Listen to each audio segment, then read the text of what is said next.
And it looks like we're live. Welcome once again to this week's session of the 29-minute Hangout. We're really excited to be here. This is Chef Doug, and I'm here with my partner, Chef Katrina.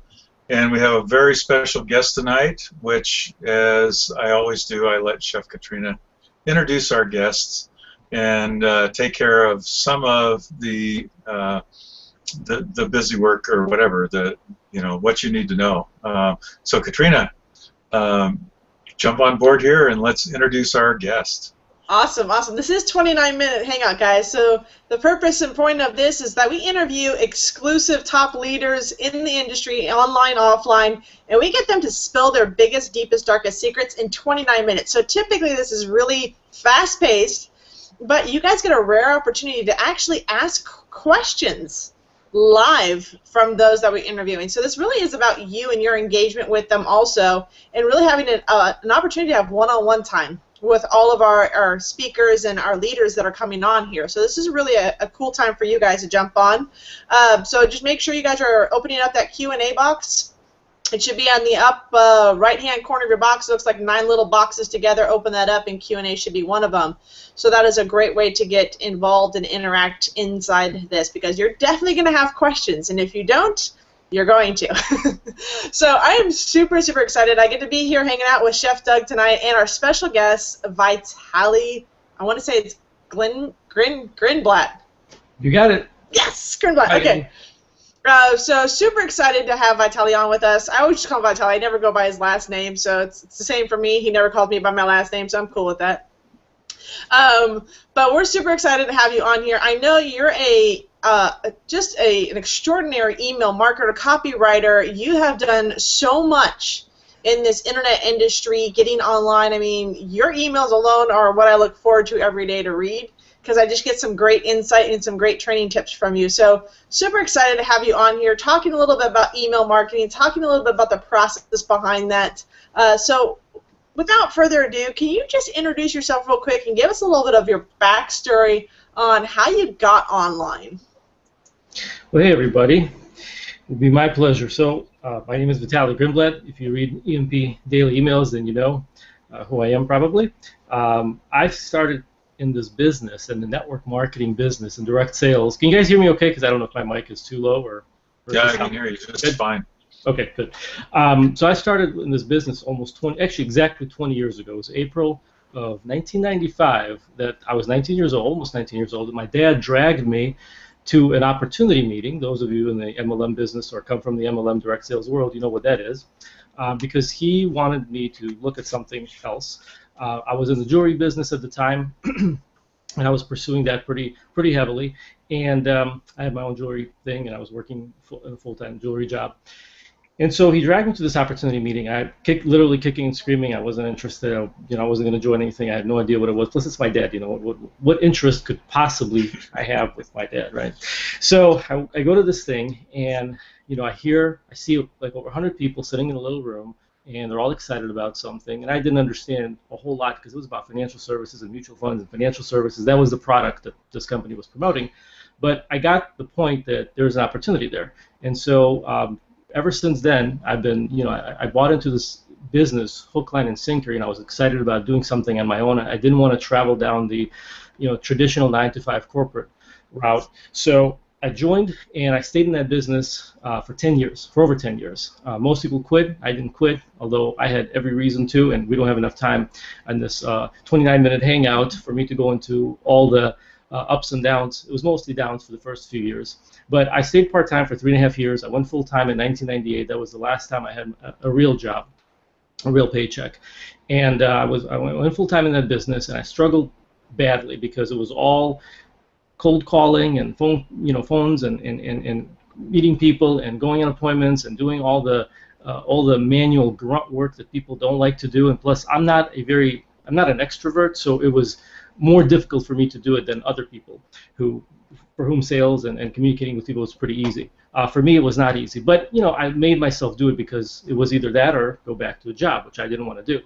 So eventually, everybody was falling by the wayside because that's the norm in this business. People get started and they quit with rejection. When they get hit with rejection, when they get hit with stumbling blocks, well, I didn't. I kind of plowed my way through, and I figured some things out, and eventually I got decent at sales, and I started winning awards, and I started making money, and I was making a living at this thing.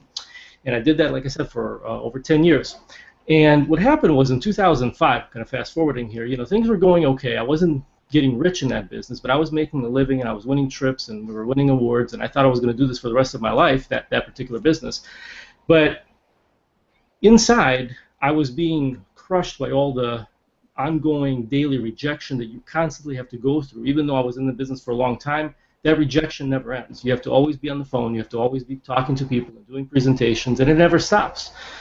So I wasn't really looking for anything, but one day I get home. It was in September of 2005, and I find a little booklet in my mailbox. It was a little sales letter about an opportunity to jump online and develop a website and put up something called an ebook, and you can sell it online, and your website would be your 24-hour-a-day salesperson, and it would make sales for you. And the best part is you don't have to call anybody. You don't have to do it. You have to do stuff, but you don't have to call anybody. You don't have to go do presentations. So I didn't need to know anything else except that sales would be made, but I didn't have to do them myself because I was getting burned out after 10 years. And so I jumped into that. I didn't quit the business immediately because I was making a living. I needed to continue supporting my family at the time. But I jumped online, and I just started buying all kinds of stuff and reading books and going down that rabbit hole. And that's when I discovered this whole world of online marketing and direct response marketing, and I fell in love with it. I fell in love with the idea of being able to attract people versus trying to chase people, which familiar with that, I'm sure, if you've spent any time in direct sales. And so I tried selling affiliate products, CPA marketing, which is basically a different form of an affiliate marketing. I did information marketing. I bought licensing rights to other products, and I sold those. I did all kinds of stuff. I learned how to do traffic. I did blogs when SEO was really hot in 2009, 2010. I jumped into that bandwagon, and I was building blogs. And I had a little team of outsourcers in the Philippines, and we were, like, at one time, I think I had about 40 different blogs that I was trying to get ranking for on Google for different keywords, and those blogs were stuffed with my affiliate links and different promos, and so I was doing it all. And somewhere around 2010, I realized that a lot of things had happened at that time, but what I realized was that all these things that I was doing, I was not really building a business. I was just jumping from one thing to the next thing, and because I was doing so much of it, some things were working, some things were not working, but in the end, I was making money, and I was able to support my family, once again, doing this business, doing online marketing. But what struck me as the most profitable activity that I could do out of everything that I've done is email marketing, which is why I ended up eventually working with Elite Marketing Pro and becoming an email copywriter. All these other things are important, getting traffic and having a good offer and all of that and promoting stuff. But in this business, for you to build a long-term business, what you have to do is you have to build a list. You probably heard that before. And you have to build a relationship with that list. Because people, just because you have a website, doesn't mean people are going to buy from you just because they see something on the website. I mean, there are millions of websites out there. People buy and people do business with people that they like, trust, and respect. Okay? And so with emails, you can develop that trust and you can develop that relationship pretty quickly and build a solid foundation. And you can follow up daily with a list, whether it's 5 people or 500 people or 5,000 people or 50,000 people. You can write an email and you can go out all over the world and you can be doing the work that a typical salesperson would take a year to go see that many people. You can do it in 20 minutes. You with me? I mean, you can knock out an email and send it to thousands of people. And I decided to get really good at that. And at that point, it was around 2010 when things really started turning around for me, is when I started mastering that skill. So then a couple of years later, I got involved with Elite Marketing Pro, which was magnetic sponsoring at the time. I met Tim Irway, and I started writing sales copy and emails for this business. And on top of that, I also do. I have another business outside of this industry. It's in the online marketing world, in the health niche, but it's not in the business opportunity space. So that's my story in a nutshell, because I know we're limited at time. Yeah, no, that's great. I mean, you make a couple of really key points in there, but I think one of them that a lot of people just associate with online marketing is people talk about the money being in the list. You talked about the importance of having a list of who your customers are, essentially having a list of people to communicate with, and building a relationship with that list. And that's universal. It doesn't matter whether you're online or offline. If you don't have a customer list and build a relationship with them to where they'll come back and do business with you again, then you don't really have a business. You're just trying to sell stuff all the time. Would you agree with that? Absolutely. The whole purpose of a business is to develop customers. See, people think that business, of course, the purpose of the business is to make money, obviously, but you make money by serving customers. If you don't have customers, you're not going to make money. So everything that you do in your marketing has to be built around developing new customers and retaining old customers and reselling the old customers. So it's a combination of both. And you're absolutely correct, Doug. It's universal. It's just that a lot of business owners don't understand that, so they're not doing all the activities necessary to fulfill those two things. You know, get new customers, retain old customers. But when you break everything down, that's what it comes down to.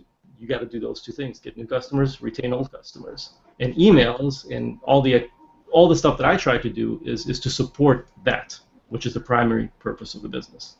Right. So what you're doing, what you're talking about, you know, with email marketing, I mean, you recognize that is really critical, because that's your way of retaining your existing customers and growing building your relationship with them, so that, you know, they'll do business with you in the future, and then focusing on continuing to build that list. What would you say? I mean, what was it that that made it really flip the switch, so in your mind, that where you recognize that this is really important? You're talking about email marketing? Yeah. Well, okay, so I'll tell you exactly what it is, or when that happened, and why it's so important for everybody on this call. Because from what I think, most people on this call do not have their own products. They're probably promoting affiliate programs like Elite Marketing Pro or something else. So let's say you're an affiliate, okay? So you're promoting somebody else's program. They come to your website, or they click on your affiliate link, and then they look at the sales letter of the program that you're promoting. Whether they buy or they don't, whether they buy, you make a commission. If they don't buy, they leave, and then you're back to square one. You got to go promote your website or your link again, and you got to get more people into the funnel of the affiliate program. Now, what if you had that little filter in between called an opt-in page, where you send traffic to your opt-in page, where they opt into your list, and then you forward them onto the sales letter of the program that you're promoting? Now you're controlling the traffic flow. Now you can have an ongoing communication with that list, which is your list. And you can promote this program, you can promote another program, you can encourage them, you can follow up with them, because not everybody buys immediately. Some people need 2, 3, 4, 5, 6, 10, 15 exposures before they finally make a decision. I mean, I had a person join EMP a couple months ago, and I looked how he came on my list and how long he's been on my list. He's been on my list for 6 years, since 2009, okay? And he hasn't bought anything except this. So for 6 years, he's been getting my emails, and now he decides to get on board with EMP. You never know. Now, what if I wasn't sending those emails? What if I didn't have a list? He would have never joined, or maybe he would have joined, but it wouldn't have been through me. So that's how important emails are. You just never know when the person is ready. So as far as the turning point for me, to answer your first question, it was when in 2010 I was buying a lot of traffic on Google, just like a lot of people are using Facebook right now. I was buying a lot of traffic on Google in 2008, 2009, 2010. I was spending quite a bit of money. For me, it was quite a bit of money. And I was getting all kinds of traffic, and things were going great, and I was making a really good income, 6 figures. Everything was growing wonderful. And one day, Google shuts down my account. All my campaigns are stopped, and my traffic comes to a screeching halt. And basically, like 99% of my income, or something like that, was from all that traffic. So just like that, I lost my income completely. And just to put things in perspective, we bought a new home about a year and a half before that. I had one child going to Montessori, which is not cheap, and I had 2 6-month-old twins at home. So all of that, and all of a sudden my income is completely gone, and that's the only income in the house. So that's why I understood how important email marketing is, because when I couldn't get my Google account back no matter how I tried. I actually opened up another one in somebody else's name and my grandmother. I opened up a bunch of Google accounts. They shut them all down. And so then after getting over being depressed for about a month or so, I looked at what do I have? Well, what I had a list. So I said, well, I've been emailing that list, but I've been doing it kind of here and there. Didn't really have a strategy. So now that's all I have at that point. And I started emailing them. I started emailing them on a daily basis using the things that we did a webinar actually last year. You guys recall the 60-minute challenge, and I revealed a lot of the stuff that I do. So I've been doing that. I started doing that back in 2010, and all of a sudden, some of these people started responding, and they started buying, right? And so this was old traffic that I already paid for, but because I didn't just let it go to my affiliate links, most of it I did send it through different opt-in pages, squeeze pages, and they got on my list. Now I was able to capitalize on that. If I didn't do that, I wouldn't have nothing. So the traffic would be gone. My list, there would be no list, and that's it. So you actually touched upon a really important piece. You talked about, it was an old list. So I actually have a question in terms of that. So, like, what if you have a list that you haven't communicated with? I know we've got people that are on here watching this, and they're like, I have a list of, like, maybe 5 people, maybe a couple hundred people, maybe 1,000 people, and it's like, I didn't know I was supposed to email them, and what do I do now? Can they email and re-engage with that list? Absolutely. Yep, and I would start off by saying, if let's say you haven't emailed them in 6 months, okay, or a year or whatever, or 2 months, doesn't matter. You send them an email and say, hi, this is Katrina. I'm sorry I've been out of touch for a while. I've been busy. Here's why I've been busy. And so now you're into your email, and you tell them a story about what you've been up to. Now here's why I wanted to talk to you today, and then whatever you wanted. Without getting too long-winded here with email marketing. The whole purpose of you sending emails is, of course, to make sales, but also to build a relationship. And the way you build a relationship is you tell your personal story. You tell your story. You give them bits and pieces of out of your life, and that's how people connect with you. So when you send that first email, that re-engagement, that reconnection email, you tell them a little bit about yourself. It doesn't have to be a promotion. You don't have to send them to an Elite Marketing Pro affiliate link if you haven't emailed your list in 6 months. You can, there's nothing wrong with it, but don't make that the sole purpose of the email. Just make a connection, right? And at the end of your email, you can do something called leaving a cliffhanger, which is, you begin telling a story, and then you say, you know what, I'll tell you more about that tomorrow. So be on the lookout for that email. So it's like, like a TV program that cuts off in the middle of some important scene or some dramatic scene, and then they go to a commercial. Now you're hooked, and you wanna watch it until the end, right? You're like, okay, what's going to happen next? So that's what you want to do with your emails, and that's how you do it. So even if you haven't communicated with them for a while, absolutely you can re-engage. So the question would be also, do you email your list every day? Do you automate your emails? Like, what is preferred method? I mean, is there some automation that's okay? Like, do you want to automate your entire follow-up series, or do you want to start creating some engagement? You know what? There are two schools of thoughts on that, and there's no right or wrong here. Okay, some people believe in complete automation, and others believe in daily emails that are live, that are in real, not live, but they're in real time. Okay, so I think you should do a combination of both. It really depends on what you want to do. If you're promoting a product and not a whole lot is changing, you can write a whole series of emails, and you can automate them to go out, every single day. Well, let me back up for a second. How often should you email your list? Every day, or as a lot of copywriters and email marketers say, anytime you want to make money. So you should be emailing them. Now, it doesn't mean 7 days a week. It can be 5 days a week, 6 days a week, 4 days. But do it. You should be doing it every day. And then as far as automation, I think it's a good idea to automate things. But eventually, what you want to do is you want to tell them, since you're telling them stories out of your life, okay, it's kind of hard to automate that. Right. So that has to be written in real time. Now, I often schedule, emails 1 or 2 days in ahead of time, just because I can't maybe sit down on Wednesday or on Saturday to write it, so I'll write it on Thursday or on Friday, schedule it for Saturday. But I usually don't schedule things, for 2 weeks or a month in advance. Where that works really well is if you have a squeeze page, and you want to put them through an initial autoresponder series to get them kind of indoctrinated into your world, that's a good idea. You can do it with 3 emails, 5 emails, 7 emails. You can have a sequence of emails that goes out to kind of get them to introduce them to you and to what you're all about and what you're promoting and so forth.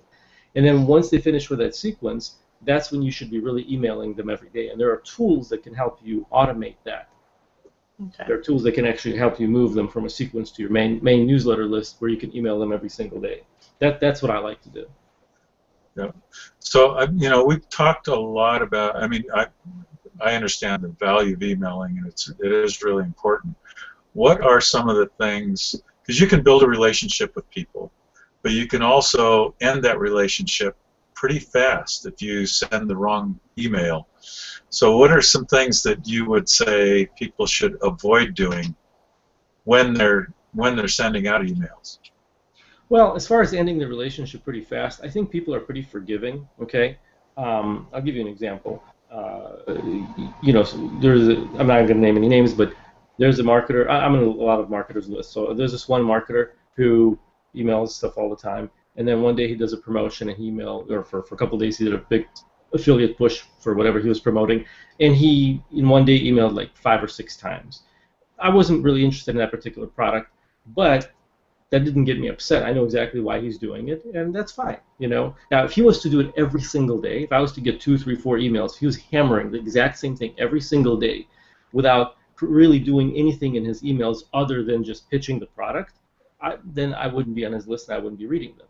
So what I would avoid is doing only commercial emails. In other words, only pitching emails where you're just selling stuff and you're not doing any other relationship building strategy. In other words, you're not communicating with your list, you're not telling them stories, you're not engaging them, you're not making your emails interesting.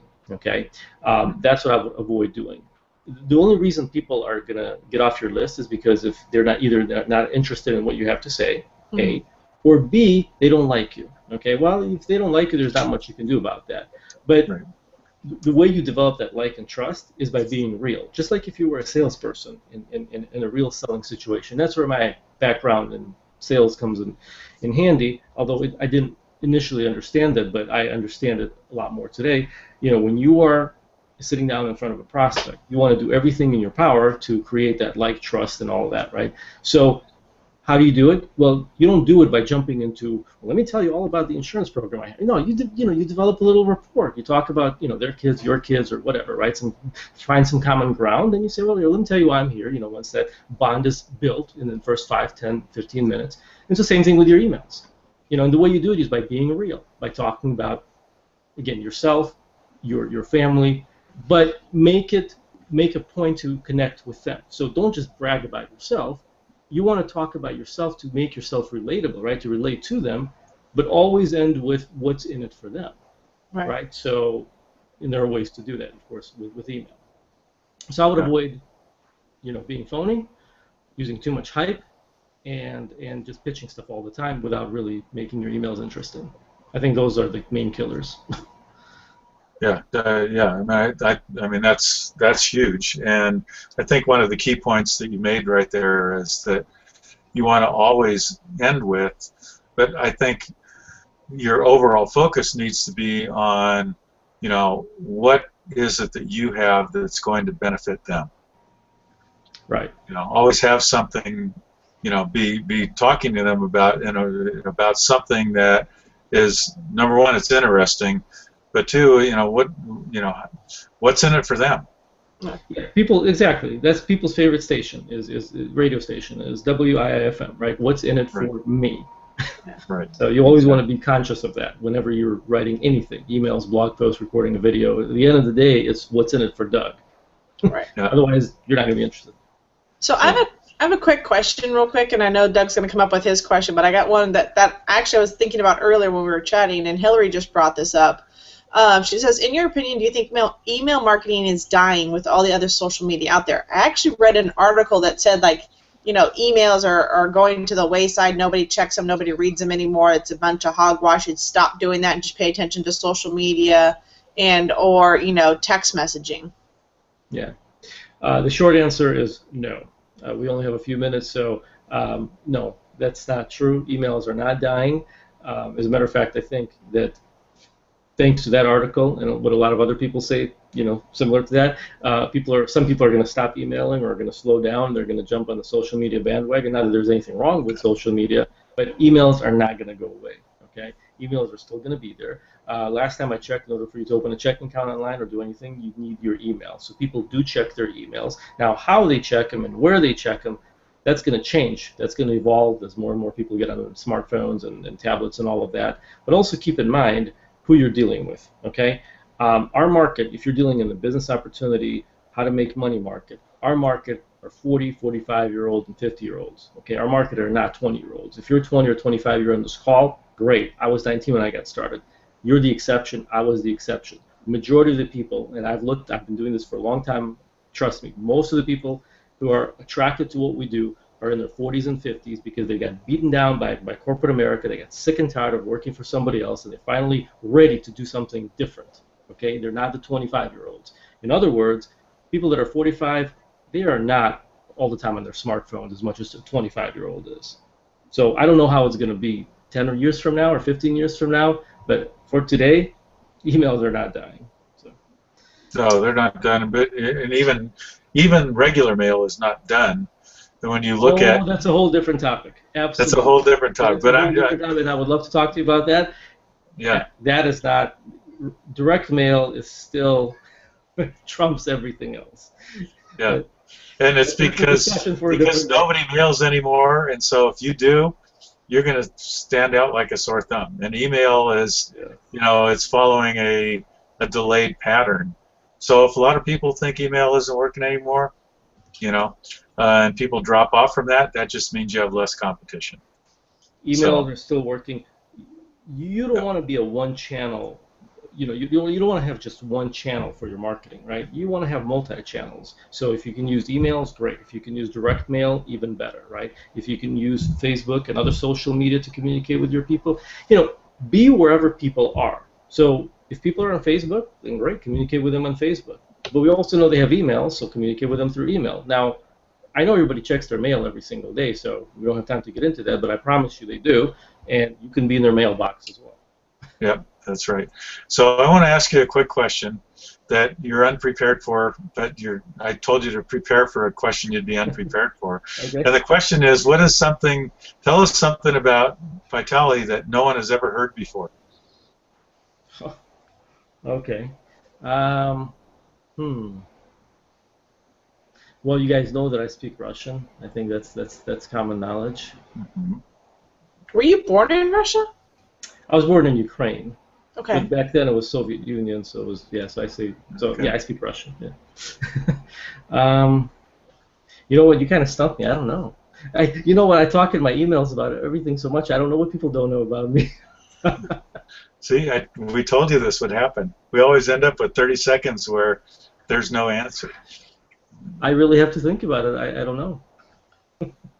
Just read Vitaly's emails, because guys, we're getting down to the wire here. We're going to have him going. I have to really think about that. So follow Vitaly's emails in the next week, and he's going to reveal something that he. But I can tell you one thing that's useful, though, if you'd like, what people maybe know, maybe they don't know. If you look behind me, it's kind of hard to see, but like on both sides, I have a bunch of shelves with books and manuals and all of that. I made a decision. I think there's something that most people don't know about me. So even all these years later, okay. Every single day, I spend at least an hour, learning something, reviewing something old, learning something new. A lot of it is review, but basically honing my skills for 1 hour a day, right? It's sometimes reading another book on copywriting or marketing or advertising, and I do it every single day, or I go through successful sales letter and successful emails, and sometimes it's kind of boring to do it, the same thing over and over again, but that's something that most people don't want to do. They don't want to practice and train, right? They don't want to make those shots every single day like Michael Jordan, sitting there you have to sharpen the saw for 3 hours, right? So that's what I do. I think most people don't know or I don't. Yeah. Okay. Well, awesome. Katrina, I'll let you do the wrap up here. Yeah. So Vitaly, where can people find you if they want to connect with you or follow you? Do you have? Yeah, there's two places. One is they can follow me through Elite Marketing Pro just by reading my daily emails there. Also, you can follow me on VitalyGrinblat.com. Okay. I have my website there, so you can check me out there too. Check out Vitaly, guys. Go visit his website, see what's going up. I'm going to give a quick shout out to Matt Barron for his words of wisdom under the Q&A. He definitely said that email marketing is something that stayed standard for the last 20 years. Everybody agreed that social media is completely fickle. Both April and Hillary put that out there. And the last question I think that Don put out there is, yes, always send a welcome email before you do a follow-up series. And that's the last piece I'm going to throw out for Vitaly.